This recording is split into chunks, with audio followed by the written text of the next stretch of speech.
მოგესალმებით ყველას, მეგობრებო, სახელით ამამისათა, დაძისათა და წმინდისა სულისათა. დღეს ჩვენ ვაგრძელებთ კითხვას, სწავლას, ფსალმუნების კითხვას ბასილი დიდის გამარტებით და ეს არის 47-მე ფსალმუნი, ესე გალობისაი, ძეთა კორესთაი, მეორისა შაბათისაი.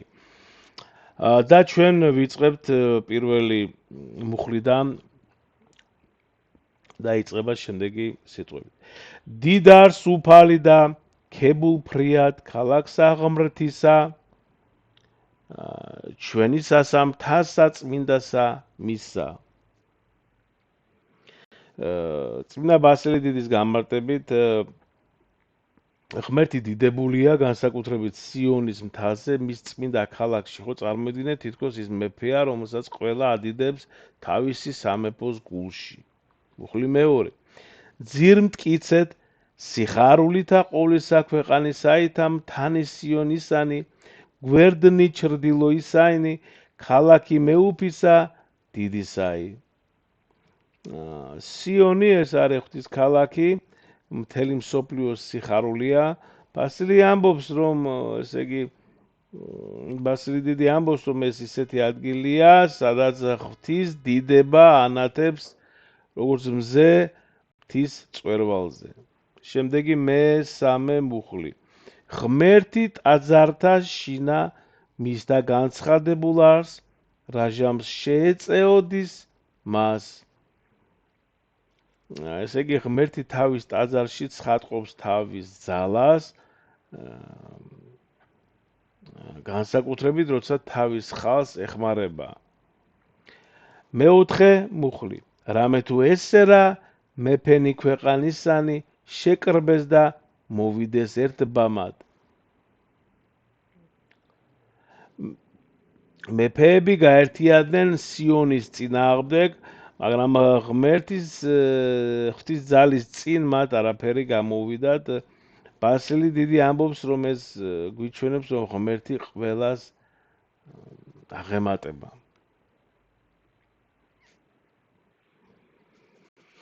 შემდეგი ვაგრძელებთ მეხუთე მუხლი. მათ იხილეს ესრეთ და დაუკვირდა, შეშფოთნეს, შეირყინეს.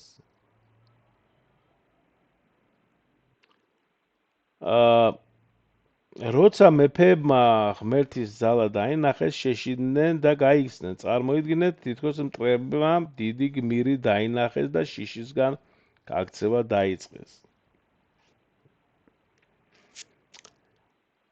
დაძრწოლა მან, შეიპყრნა იგინი, მუნსალმობაი ვითარცა შობადისაი. მტრები ისე შეშფოთდნენ, თითქოს ტკივილი ეწყოთ, როგორც ესე იგი შობიარე ქალსო, ესე იგი ისე შეშფოთდნენ, წარმოიდგინეთ. მოგაცავთ. ბასილი ამბობს, რომ ღმერთის ძალა მათ სრულად გაანადგურა. ხო. მეშვიდე მუხლი. ქარითა სასტიკითა შემუსრნე ნავნი თარშისანი. ღმერთმა როგორც ძლიერმა, ესე თქვა, ქარმა მტრის ხომალდები დაამსხვრია, ეს გვიჩვენებს, რომ ღვთის ძალა ბუნებასაც კი აკონტროლებს, რა თქმა უნდა. შემდეგი მერვე მუხლი. ვითარცა გვესმა ეგრეცა და ვიხილეთ ქალაქსა უფლისა, ძალთაისა, ქალაქს აღმრთისა ჩვენისასა, ღმერთმა დააფუძნა იგი უკუნისამდე. ანუ წმინდა ბასილი დიდია გამარტავს, რომ ჩვენ ვნახეთ, რომ ღვთის ქალაქი მარადიულად მტკიცეა, რადგან თვითონ ღმერთი იცავს მას. მეცხრე მუხლი. შევიწყნარეთ წყალობაი შენი, ღმერთო შორისერსა შენსა. ანუ ჩვენ ვგრძნობთ ღვთის სიყვარულს და წყალობას, ხო, მის სახლში. შემდეგი მეათე მუხლი. ვითარცა არ სახელი შენი, ღმერთო, ეგრეცა ქებაი შენი, ყოველთა კიდეთა ქვეყანისათა სიმართლითა სავსე არის მარჯვენე შენი. ღვთის დიდება მთელ მსოფლიოში ვრცელდება, რადგან ის სამართლიანია. შემდეგი მე-11 მუხლი. იხარებდნენ მთაი სიონი და იშვებდნენ ასული ჰურიასტანისანი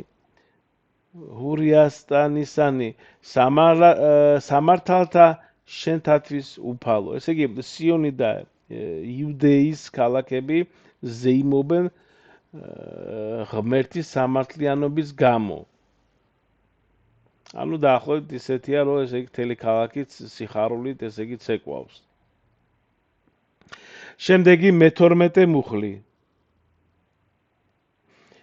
მოადექით სიონსა და მოიცევით იგი და მიუთხრობდით გოდლებსა შორის მისა. ბასილი დიდი გამარტავს, რომ ფსალმუნი გთხოვს, რომ შევისწავლოთ სიონის სილამაზე და მისი ციხე გალოვანი. ანუ ეს ნიშნავს, რომ ღვთის დიდებაზე უნდა ფიქრობდეთ ჩვენ, ხო?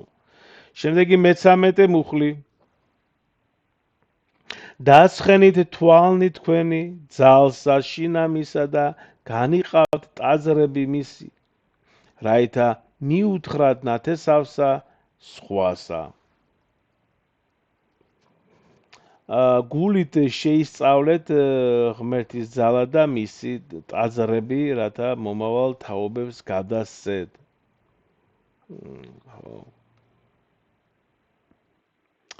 საერთოდ ტაძარში მეგობრებო, რა კი აქ არის საუბარი, უნდა ვიცოდეთ, რომ ადამიანს არასდროს არ უნდა დაგვეზაროთ ჩვენ, ესე იგი რომ ვიაროთ, არ უნდა გამოვტოვოთ შაბათ-კვირა და უნდა ვიაროთ ყოველთვის, ესე იგი, წირვა-ლოცვაზე და ზოგი ამბობს, რომ მე აი მუშაობ და ერთი შაბათი-კვირა მაქვს და ესე იგი ეზარება, უნდა ესე იგი დაიძინოს დილით, მაგრამ ესე იგი არ უნდა დაგვეზაროს ჩვენ, იმიტომ რომ